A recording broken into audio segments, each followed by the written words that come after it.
Você abre, olha e não começa. Não é falta de ideia e também não é preguiça. Você pega o material, abre o programa e fecha logo depois. E às vezes ainda consome algo ao invés de fazer aquilo. Percebe? Isso acontece sempre do mesmo jeito. E não é aleatório. Esse travamento não vem de um lugar só. Na real, ele vem de dois, que parecem iguais. E a sensação é a mesma.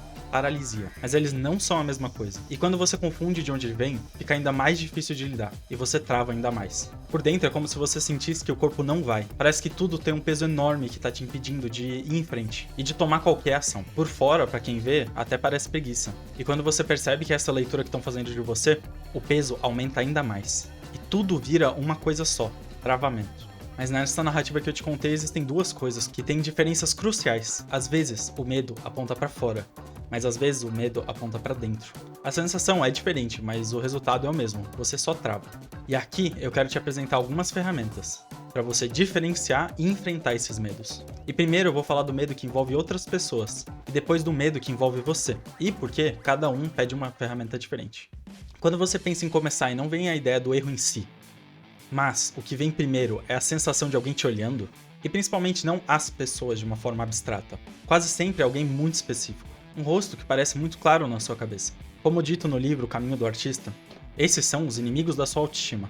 São seus monstros históricos, que são tijolos que ajudam a construir as crenças negativas.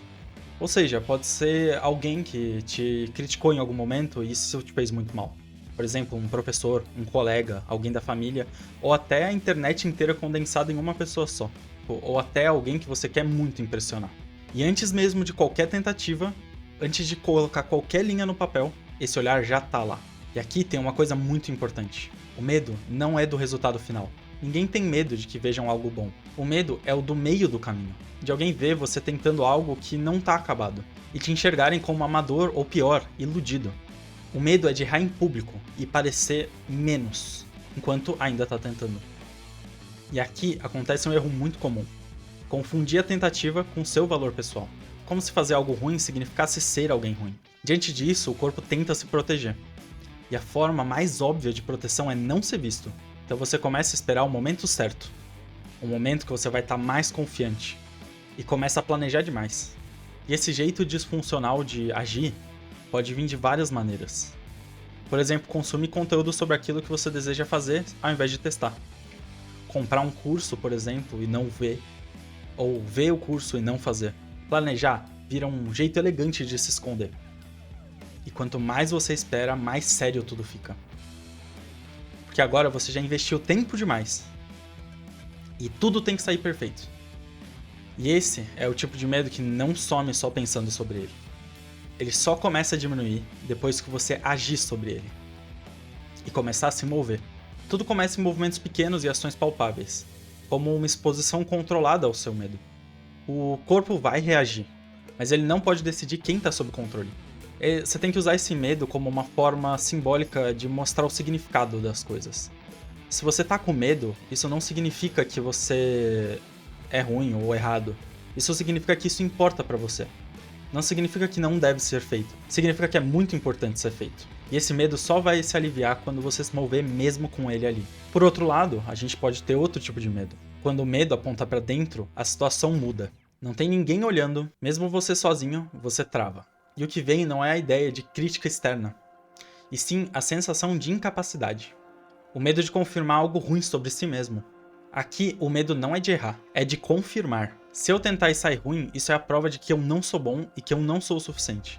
Você percebe? A tentativa acaba deixando de virar uma tentativa e vira uma questão de identidade. E esse medo não se resolve se escondendo, mas ele também não se resolve na força. Porque o problema aqui não é o julgamento, é o contato. É entrar em contato com a sensação de criar. E com o que isso desperta dentro de você. Quanto mais você se força, mais o corpo entende uma coisa muito simples. Isso é perigoso. E aqui a chave é outra. Você precisa reduzir o significado da tentativa. E isso pode significar várias coisas. Por exemplo, criar algo sem utilidade. Ou algo que vai ser simplesmente feito e jogado fora logo em seguida. Algo que você vai desenhar sem salvar ou postar. E algo que você não precisa vencer em nada, sabe? Essa tentativa não pode valer a sua identidade. Criar não pode ser, nesse caso, um ato heróico. Mas tem que ser um mero ato físico.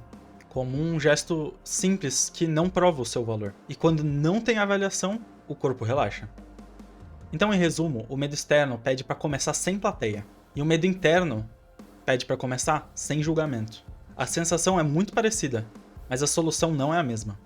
Quando você tem medo da plateia, se expor de pouco em pouco vai te ajudar. E quando você tem medo do próprio julgamento, a gente precisa aliviar essa sensação de cobrança e desassociar a ideia de que fazer algo errado é ser errado. E quando você entende a diferença disso, a página em branco para de dar medo. E ela deixa de ser uma ameaça e passa a ser só um começo. E se você quer alguns conselhos que podem complementar um pouco esse vídeo para começar um projeto grande nesse ano, esse vídeo pode te ajudar. Muito obrigado e tchau, tchau!